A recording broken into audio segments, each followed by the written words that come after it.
यूट्यूबवरती रील्स बघत असताना एक गाणं ऐकायला मिळालं. इतकं छान गाणं ना. गाण्याचे गीतकार आहेत प्रणव पटवारी, संगीतकार आहेत शंतनू घुले आणि स्वर आहेत श्रुती आठवले यांचे. ऐकूया. सोडूनी गोकुळास बारे चाललास जारे, मथुरेचं दान पाऊ दे. सोडूनी गोकुळासे बारे चाललास जारे, मथुरेचं दान पाऊ दे.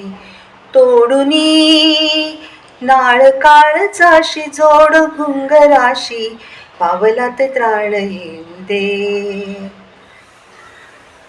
आता मी ते गाणं तुम्हाला गाऊन दाखवण्यात कुठेतरी कमी पडली असेल, पण हे गाणं इतकं छान आहे ना. त्याचं संगीत, त्याचं कोरस, त्याचे शब्द इतकं छान आहे की काळजाला एकदम भिडणारं गाणं आहे.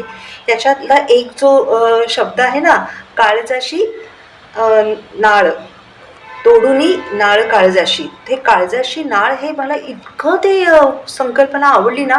कारण नाळ असते ना ही आपल्या आईच्याशी जोडलेली असते जेव्हा आपण जन्माला येतो तेव्हा.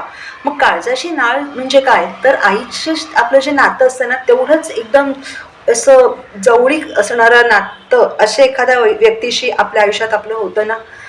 तर अशा व्यक्ती जेव्हा आपल्याला सोडून लांब जाते तेव्हा ते नातं काळजाशी नाळ ज्याचं असतं असं नातं ते तुटतं असं लेखकाला म्हणायचं आहे. म्हणजे आपल्या अख्ख्या आयुष्याच्या प्रवासात आपल्याला एकतरी व्यक्ती अशी भेटते ना आईसारखी, तर ती एकदा नाळ तुटते, ती जन्मतो तेव्हा, आणि एकदा नाळ परत तुटते काळजाशी नाळ. फार छान शब्द आहे की ती व्यक्ती जेव्हा आपल्यापासून दूर जाते.